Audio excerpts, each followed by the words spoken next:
안녕하세요. 자, 이번 시간 이제 제 107회 23년 4월 9일 날 시험 본 4월 9일 날 시험 봤죠? 오늘 시험 본 전산세무 2급 가답안에 대해서 검토 좀 해보겠습니다. 답은 이미 나와 있지만 혹시 뭐 문제가 있는 게 있나?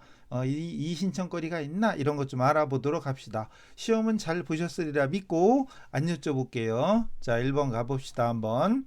자, 재고자산. 1번은 거의 재고자산이라고 보셔도 돼요. 회계 5개, 원가 5개, 세법 5개죠. 1번은 거의 대부분이 뭐 재고자산, 취득원가에 포함되지 않는 거. 부동산 매매업자가 부동산 재고자산, 부동산 매매업자는 판매용, 부동산이 판매용이니까 재고자산이죠. 취득하기 위해서 지출한 취득세, 취득세 원가의 산입, 이건 당연한 얘기고, 컴퓨터를 수입하는 판매자가 소매업자가 컴퓨터를 수입하기 위해서 지출한 하용료, 수입이나 매입이나 엉딩이나 방딩이나 매입 부대 비용이죠. 운임, 하용료 이런 것들 매입 부대 비용 원가에 산입한다. 당연한 거죠. 3번 가전제품 판매업자가 가전제품을 홍보하기 위해서 발생한 광고비는 원가가 아니지요. 이건 그냥 판매비와 관리비죠. 이건 회계이급인데 세무이급이 아니고. 그 다음 제조 과정에서 발생하는 직접 재료 원가는 재고자산의 제조원가, 제품 제조원가가 되죠. 이상 없죠? 2번 가끔 가다가 오타 나가지고 모두 정답 이런 경우도 있어요. 혹시 제가 못 보는 오타 있으면 신고해 주세요. 댓글로. 자본의 거래의 변동이 있는 자본 항목끼리 바르게 짝지어진 거. 자기 주식 거래네. 자기 주식 300주. 액면은 필요 없고 600원에 취득했다. 그 중에 200주는 500원에 다시 매각하고 100주는 소각 없애버렸대요. 감자시켰죠. 취득 전 자본 항목은 자본금밖에 없었다.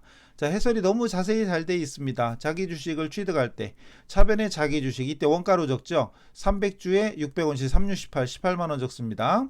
그 다음에 그 중에 일부를 처분했죠. 200주를 500원씩은 250 10만 원에 처분한 거고, 그다음 원가는 600원씩이었잖아요. 그 요건 200주 곱하기 이거 아니고 200주 곱하기 취득 원가가 600원이었으니까 12만 원 맞는 거고요. 결론은 처분 손실이 됐습니다. 그럼 됐고, 그리고 마지막 100주는 소각했어요. 그럼 나머지 100주, 이 100주에 600원씩이니까 6만 원이고, 그리고 중요한 건 자본금을 감소시키고요. 자본금은 어느 변에 있든 차변 대변 어느 변에 있든 무조건 액면가죠. 액면가, 이때는 액면가가 필요하지. 사고 팔 때는 액면이 필요 없는데 소각할 때는 액면가니까 500원. 그럼 나머지는 감자, 차손 이런 거래가 생겼어요. 자, 그러면은 자본금의 변화 있냐? 자본금의 변화가 있네. 물어본 게 뭐예요? 변동이 있는 걸 물어봤잖아요. 자본금은 나와야 돼. 자본금 나와야 돼. 그럼 얘들은 아니겠지. 1, 3번 중에 하나가 답이죠. 그 다음 자본잉여금 있냐? 자본잉여금 없는디? 감자차 익은 자본잉여금이지만 감자차 손, 자기주식 처분 손실은 전부 다 자본조정입니다. 그게 답은 3번. 이상 없죠? 기타 포괄손익 안 나오고 그 다음 자본잉여금도 없고요. 끝. 됐죠? 이상 없네요. 해설까지 너무 친절하게 돼 있어. 그 다음에 세 번째는 뭐다냐? 이것도 좀 어려운 거죠. 다음 자료 이용해서 매도 가능 증권 처분 손익을 구하래요. 매도 가능 증권 22년 말 23년이네. 가서 봐. 100주를 처분했어요. 여기 보니까 1000주를 취득했고요. 그 다음 1000주에 대해서 공정가치 평가하고 평가이익이 있었고 처분했어. 자, 결론적으로 물어본 게 처분 손익이죠. 자, 여기서 우리가 이론을 잘 배우신 분, 공부를 잘 하신 분은 결과적으로 처분 손익만 물어봤으면 되게 쉽습니다. 왜? 처분한 게 100주죠. 그럼 다른 거 필요 없고 100주 곱하기 곱하기 몇 빼기 몇 하는 것보다 쉽게 7,000원에 사왔던 걸 6,000원에 팔았잖아요. 그냥 빼기가 아니라 화살표로 할게요. 7,000원에 사왔던 걸 6,000원에 팔았으면 마이너스 1,000원이죠. 100주에 마이너스 1,000원이면 10만원 손실입니다. 손실 10만원 끝났어. 2번이 답이에요. 답만 구하면 이렇게 돼요. 여기도 이렇게 돼 있네. 답만 구하면 이렇게 돼요. 근데 과정은 사실 어렵죠. 과정은 어렵습니다. 답만 구하려면 쉬운데 과정은 어려워요. 자, 처음에 1000주를 7,000원씩 샀으니까 매가 700만 원이고, 그 중에 결산 때 공정가치로 평가해서 평가 이익이 나왔대요. 평가 이익이 200만 원 생겼대. 그럼 200만 원 증가된 거고, 그럼 매도 가는 증권의 장부 금액은 9,000원. 900만 원, 900만 원이고 1000주로 나누면 단위당 결산 때는 9,000원이 됐다는 얘기죠. 주당 2,000원 오른 거예요. 그러다가 100주를 팔았어. 그럼 100주를 팔았을 때 요 금액은 장부 금액을 적어야지. 장부 금액이 9,000원씩 처분한 거예요. 9,000원씩.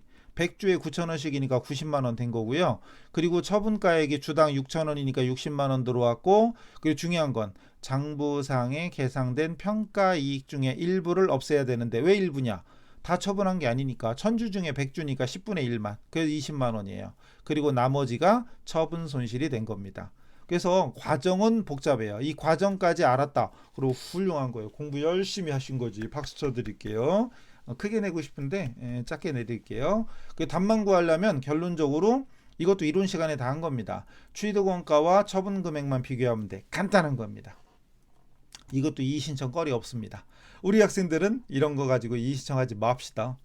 내가 틀리면 무조건 이의신청해야 돼. 그건 아니지. 그러지 맙시다. 자, 충당부채에 대한 설명 옳지 않은 거 틀린 걸 찾으래요. 충당부채의 명목금액과 현재가치가 중요하다면 현재가치로 현재가치인데? 현재가치로 평가해야지 미래가치가 아니고 이게 틀렸네. 그럼 답이네? 답이네요. 답 맞네. 이상 없습니다. 충당부채는 최초 인식 시점에서 의도했던 목적과 용도로만 써야 돼요. 퇴직금 주려고 했는데 이걸 수선해 쓴다거나 이렇게 용도를 바꿔서는 안 됩니다. 그 다음 충당부채를 인식하기 위해서는 과거의 결과로 발생했고 현재 의무가 존재하고 미래에 여기 미래는 안 써있는데 미래에 유출될 가능성이 매우 높아야죠. 매우 쳐라 이거 있었죠. 왜 기본소득 이런 이 표 있잖아요. 이 표가 있잖아요. 이거 어떤 건 충당부채 어떤 건 우발부채 이런 거 뭔 소리 하나 이거 머릿속에 기억나야 되는데 제 뭔 소리 하는 겨 그러면 기본서를 더 보셔야 됩니다. 그 다음 충당부채로 인식하는 금액은 현재 의무를 이행하는 데 지출에 대한 기말 현재 최선의 추정치. 충당부채 우리 회계는 추정치가 많잖아요.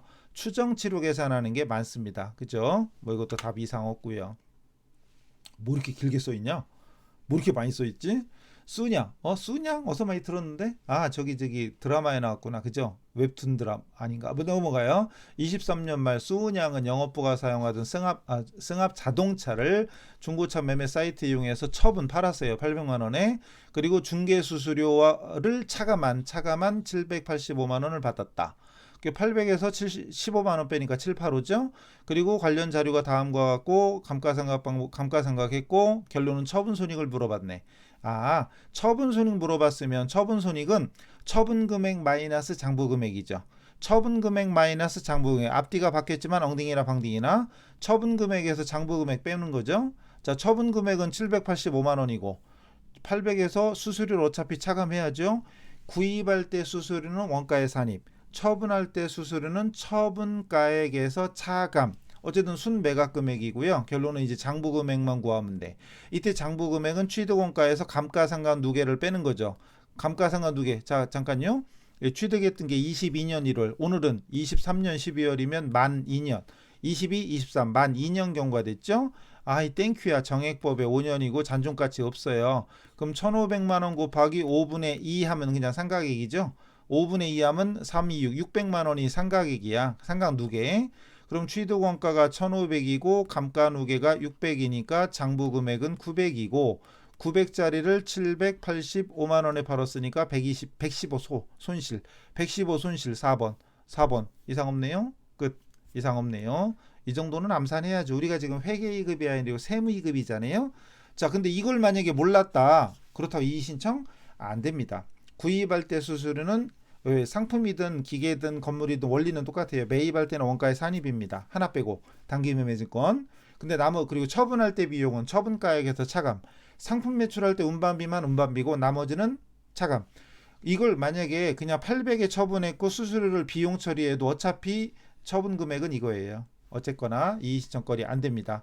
이의신청해야지 그러면 안 돼요. 자, 그 다음에 손익계산서에서 확인할 수 있는 손익계산서니까 수익과 비용이잖아요. 근데 원가액이구나. 원가액이네. 원가액이니까 이런 거 나오는데, 자, 손익계산서는 어쨌든 우리 회계원리로 따지면 매출액과 매출원가잖아요. 근데 원가액에도 제품 매출과 제품 매출원가가 온단 말이에요. 제품 매출과 제품 매출원가 이거 단기 제품 제조원가가 매출원가 안에 들어가죠. 혹시 이걸 모르겠다 그러면 지금 실기 화면 열어봐요. 실기 화면 열어보면 손익계산서 클릭하면 두 번째 줄이야 세 번째 줄에 거기에 제품 매출원가 써 있습니다. 그죠? 이 안에 재료 사용액이나 제조간접원가 이런 것도 다 들어가 있겠지. 근데 원가 구성 항목 금액에는 들어가 있지만 손익계산서에 나타나진 않습니다. 얘들은 다 3번을 제외한 나머지는 어디? 제조원가 명세서죠. 제조원가 명세서 1, 2, 4번은 제조원가 명세서에만 나오는 거고 1, 2, 4번은 그 다음 제품 제조원가는 손익계산서에도 나오고 제조원가도. 근데 어차피 이게 제조원가에서 손익계산서로 온 거 원손이제 기억납니까? 원손이제 뭔 소리요? 그러면 공부 더 하셔야 되는데. 자 넘어가고 그 다음 변동원가 고정비와 변동비, 변동원가 구분하는 거 되게 중요하잖아요. 변동원가 옳지 않은 걸 찾으래. 조업도가 변동원가 그럼 머릿속에 좀 삐딱해서 죄송한데 변동원가는 총원가는 증가하고 단위당 원가는 일정한 거잖아요. 이런 게 머릿속에 있어야 돼요. 가물가물하다 그러면 세무 2급 하시면 안 되는데 회계 1급 하셔야 돼요. 자 이제 조업도가 증가하면 단위당 변동원가도 증가한다. 아이 틀렸지. 단위당은 일정하잖아요. 그럼 답 나왔는데 맞네. 이상 없네요. 조업도 감소하면 총원가 감소한다. 비례하는 거죠. 총원가 증가, 총원가 감소.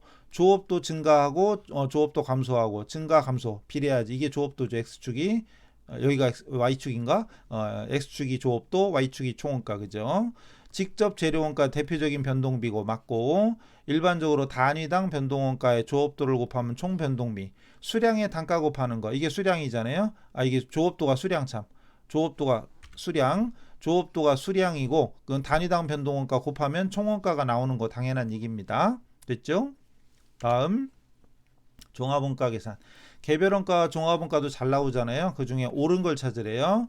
직접비와 간접비로 나눈다. 종합원가는 직접비, 간접비가 엄청 중요하지 않잖아요.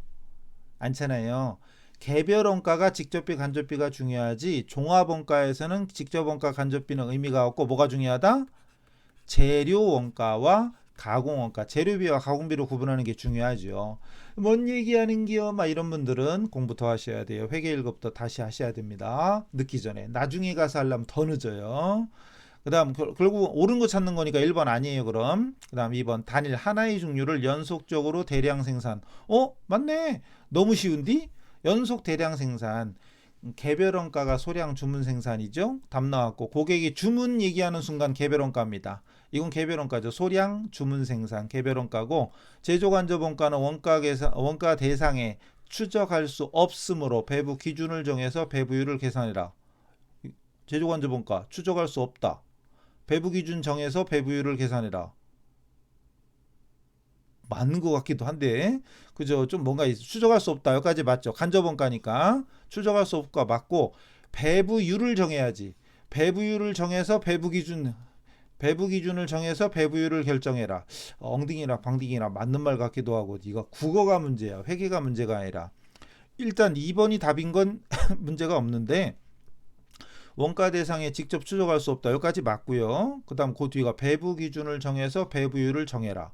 배부율을 원래 이 원가 배부율을 어떻게 구하지? 제조간접원가 총액을 배부 기준으로 나누면 그게 바로 배부율이 나오는 거잖아요. 그죠? 배부율을 계산해야지. 근데 배부 기준을 뭘로 할 거냐? 이것도 정해야지. 그거 맞는 말인데 이것도.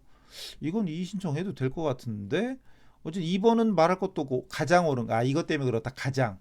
참 시험 문제가 이게 어려운 거야. 이게 가장 옳은 거. 그러니까 이거는 어쨌든 배부 기준 정해서 배부율을 계산해야 된다. 뭐 이것도 이상 없거든요. 이상 없어. 어쨌든 이것도 맞고 이것도 맞는데 어쨌든 요거는 혹시 틀린 사람이다 그러면 이의 신청하셔도 될 것 같아요. 뭐 이상 없어요. 배부 기준 정해서 배부율을 계산해야 된다. 맞다.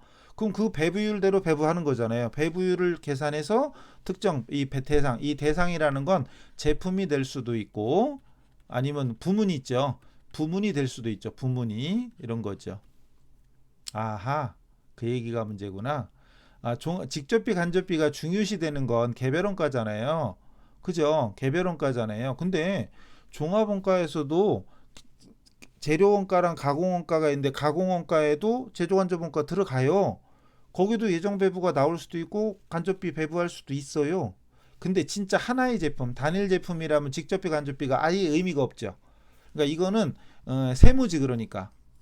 일단은 개별원가 내용이지 종합원가는 아니다. 그럼 X야. 근데 만약에 단일이 아니라 두 가지 이상의 제품이라면, 그리고 종합원가도 왜 단일 종합원가 계산이 있고, 그리고 뭐 조별 또는 반별, 조별 종합원가 계산도 있고 공정별도 있고 그렇단 말이에요. 그럼 이때 단일일 때는 문제가 없지만 조별이나 공정별일 때는 제조간접원가가 발생해요. 그럼 배부해야 돼. 그럼 그럴 때는 맞는 말이고, 개별원가 종합원가로 따지면 틀린 말이다. 그럼 이건 세모야. 그러니까 2번은 완전 O 동그라미고 4번은 세모입니다. 그럼 이것도 아마 이신청 들어오겠어요. 근데 들어줄지 말지는 모르겠는데 일단은 가장 옳은 건 2번이 무조건 답이고 4번은 일단 우기고 봐야지 뭐 틀린 사람은. 아마 확정답안 나올 때는 알게 되겠죠. 일단 틀린 사람은 이의신청하고 보고 맞은 사람은 다행이고 모르는 사람은 기다려야지 뭐. 그 와중에 1, 3번 찍었으면 대책이 없어요. 넘어가죠.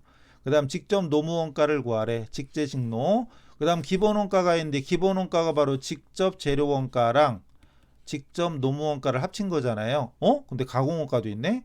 가공원가는 요거 직접 노무원가랑 제조 간접원가를 합친 말이죠. 그 다음 총 제조원가는 80만 원이래. 그럼 다시 총 제조원가 80만 원 중에 직접 재료원가, 가공원가, 가공원가가 아니라 가공원가가 아니라 노무원가 요거. 잠깐요. 요건 지우자. 요건 다시 재료원가, 노무원가, 제조간접원가예요. 근데 기초원가가 요거 두 개를 합친 게 기초원가야. 요게 40이고 그 다음 가공원가는 요렇게 합쳐서 50이에요. 그죠? 그럼 중요한 건 가공원가도 농업비에 들어가잖아. 농업비가 이 안에 들어가잖아요. 그러면은 자 다시 80만 원 중에 기본원가가 40이면 제조간접원가가 40만 원인 걸 알 수 있고, 그 다음에 가공원가, 직접 노무원가랑 제조간접원가가 합친 게 50이라면 80에서 50 빼면 재료원가가 30인 거 알 수 있잖아요.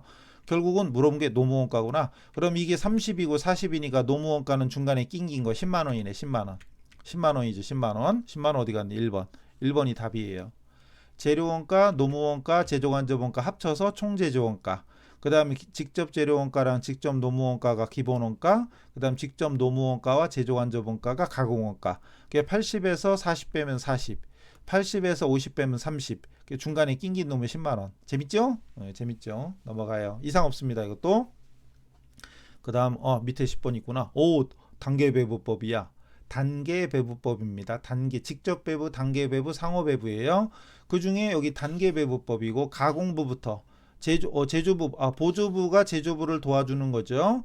그 다음에 가공부를 먼저 배부하고 연말을 나중에 한대요. 물어본 건 3라인 여기구나. 3라인에 배부되는 제조원가를 구하래. 그럼 50만 원에다가 보조 부문에서 얼마가 오냐 계산해야 되는데 먼저 가공부를 먼저 하랬잖아요. 가공부가 5대 3대 2야. 근데 가공부가 얼마였지? 가공부 여기 40만 원이었잖아요. 40만 원 가지고 50%면 20만 원, 30%면 12만 원, 20%면 8만 원이죠. 그럼 연마 부분은 원래 자기한테 와 있던 20만 원에 20만 원 추가됐으니까 40만 원이고, 여기서 단계 배부의 핵심은 일단 가공부는 이미 배부가 끝났죠. 그럼 끝난 부분에는 배부하지 않잖아요. 그럼 35대 45 요것만 해야 돼. 그럼 배부 40만 원 곱하기 35, 45 더하면 80인가요? 이건 만단이라는 거 눈치챘죠? 일일이 40000 이렇게 쓰면 귀찮잖아요. 만단위. 다시 35, 45 이건 없는 거니까 35하고 40 더하면 80이죠. 80분의 35 이렇게 되니까 85, 40 0.5가 되고 5, 35, 5, 25 17만 5천 원이네. 17만 5천 원. 그러면은 50만 원에 이거 29만 5천 원 더하면 79만 5천 원. 795네요. 4번. 이상 없네요. 됐죠. 뭔 소리 하는 게 제 뭐한겨 이런 사람은 원가 얘기를 안 한 거지. 이론 강의를 좀 들으셔야 돼요. 그런 분들은 카페 오셔서 좀 들어주시고 넘어갑니다. 이것도 이의신청 거리 없죠. 자, 이제 세법 넘어갑니다. 세법. 부가세 3개, 소득세 2개 든가? 아닌가? 넘어가요. 자, 신용카드 매출 발급에 대한 세액공제, 신용카드 발급 세액공제 있잖아요. 틀린 걸 찾으래. 자, 요런 거 실무랑도 상관없죠. 실무랑 상관없는 거니까 요런 문제가 좀 어렵죠. 그죠? 법인 사업자와 직전연도 재화 또는 용역의 공급가액이 사업장별로 10억 원을 초과하는 개인 사업자는 제외된다.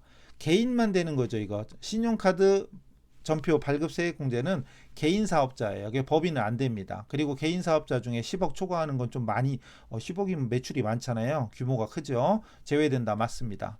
틀린 걸 찾는 거예요. 2번 신용카드 등 발급에 대한 세액공제 금액은 각 과세기간마다 500만 원 한도다. 500만 원 한도로 개정이 예정돼 있죠.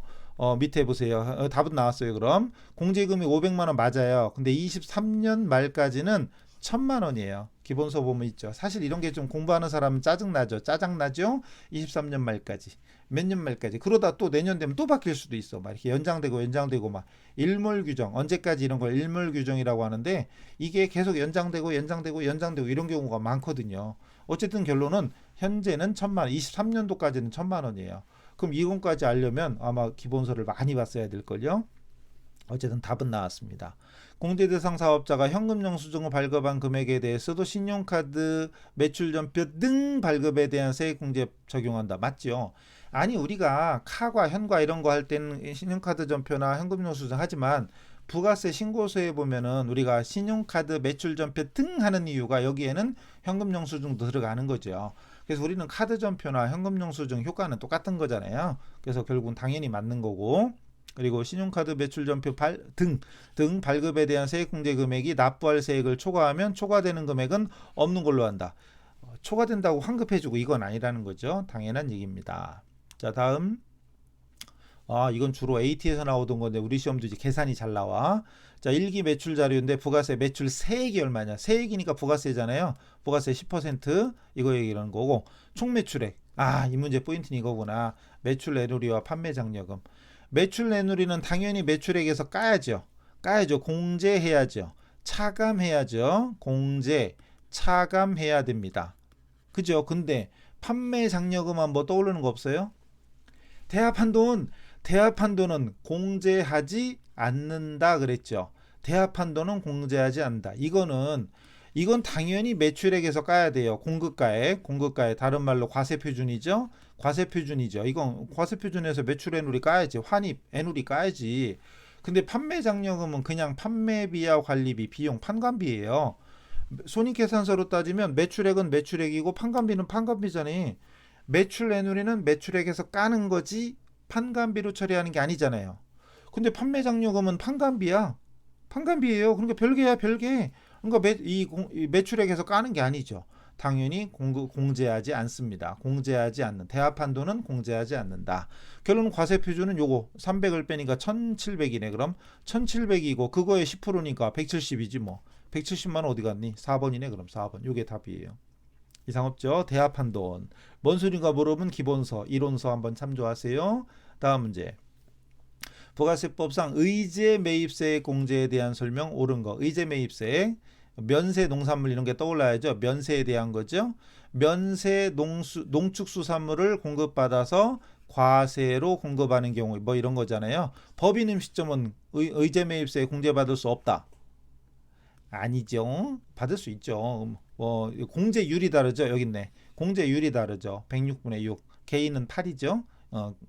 8인데 9까지 적용되죠. 또 저기 매출액 과세표준이 4억. 그리고 분기별로 하면 2억 이런 거 맞나? 넘어가요. 그다음 간이과세자는 의제 매입세 공제 받을 수 없다. 이거 바뀐 거죠. 맞죠? 22년도까지는 받을 수 있었잖아요. 근데 개정되면서 22년 세법 개정되면서 22년부터인가? 어쨌든 간이과세자는 이제 매입세 공제 못 받아요. 왜냐하면 8,000원으로 올렸잖아요. 8,000원으로 올렸으니까 간이과세 또 간이과세자 그 자체가 혜택인데다가 매출액도 올려줬고 그럼 그만큼 혜택도 커졌는데 거기다 의제 매입까지 또 해준다 그러면 2중 3중에 중복 혜택이기 때문에 이거 받을 수 없는 걸로 개정됐습니다. 이거 아직도 모르면 세법 개정된 거 공부 안 했다는 얘기고요. 답은 나왔습니다. 이상 없고요. 면세 농작물을 사용한 날이 속하는 예정 또는 확정, 즉 시기는 상관없다는 거지. 아무 때나 사용한 날이죠. 사용한 날이 아니지. 구입한 날 사용했든 안 했든 상관없습니다. 사용했든 남아있든 상관없어요. 구입한 날이지. 시기는 안 가려요. 예정이든 확정이든 상관없어요. 예를 들어 대손세액 공제다 그러면 확정 때만 되잖아요. 근데 의제 매입은 예정이든 확정이든 그건 상관없고 중요한 건 사용, 즉 재고 여부는 무관하다. 사용했든 안 했든 구입한 걸 기준으로 한다. 그 대신 구입한 걸 기준으로 했는데 그대로 저게 갖고 있는 건 상관없는데 딴 데 팔아버렸다. 그대로. 그럼 그거는 의제 매입세 공제받으면 안 되죠. 일반 과세자 음식점은 농어민한테 정규중개비 없이 농산물을 구입한 경우에도 공제받을 수 있다. 이것도 좀 바뀌었죠. 이제 음식점 제조업만 농어민한테 직접 구입한 거 제조업만 가능하죠. 왜냐면 간이가세 음식점 같은 게 이제 의제 매입 못 받으니까 달라졌죠. 그래서 이건 사용한 시점이 아니라 구입한 시점이고, 여기 제조업만, 여기 나왔네. 제조업만 농어민으로부터 증빙 없이 매입한 경우에 공제가 가능하다. 음식점은 제외됐다. 간이가세 못 받게 되면서. 그다음 이건 나왔었나? 나온 적 있었나? 한 번 있던 것 같기도 하고 그러네요. 일용근로자 근로소득에 대한 원천징수할 세액이 얼마냐? 원천징수할 세액이 얼마냐? 계산하는 문제는 진짜 오랜만인데, 그리고 우리 시험 특성상 실무 시험이다 보니까 이론을 이렇게 계산하는 문제라든가 좀 복잡하게 되는 게 사실은 거의 없거든요. 근데 나왔네. 희한하네. 자, 일당 20만 원이래. 자, 근데 뭐요? 이것도 나왔어요? 소득공제가? 이게 없었으면 좀 어려울 뻔했지. 왜 이렇게 지워졌니? 이게 없었으면 어려울 뻔했지, 소득공제가. 근데 이게 없어야지 원래는. 뭐요? 세액공제도 써 있어? 아이씨, 너무 여러분 무시했는데. 다시 어쨌든 그럼 결론은 하루에 20만 원인데 15만 원 까고 시작하죠. 그럼 소득은 5만 원인 게 그냥 하루에 5만 원 곱하기 4일이에요. 5만 원 곱하기 4일 하면은 5, 4, 20만 원이고, 그거의 최저세율은 6% 똑같죠. 최저세율은 6% 똑같아요. 그럼 262 12,000원이고 12,000원 맞죠? 12,000원. 근데 거기서 세금의 55%를 또 깎아줘요. 그게 세액공제죠. 그럼 12,000원에 55%면 55%면 6,600원이네. 6,600원을 또 공제받으니까 납부할 세액은 5,400원이다 이거죠. 어디 갔니? 여기 있네. 4번. 4번 이상 없네요. 됐네. 근데 만약에 진짜 이게 없었으면 어려운 문제입니다. 근데 다 써 있어. 근데 만약에 일당이 15만 원이야. 그럼 계산하고 자식 없이 빵이죠, 빵. 빵이죠, 빵원. 이거 어려운 문제네. 사실 계산하는 문제가 우리 시험에 자주 나오지는 않는 편이죠. 그다음 접대비. 접대비가 또 이렇게 나왔네. 이제 거의 없었는데.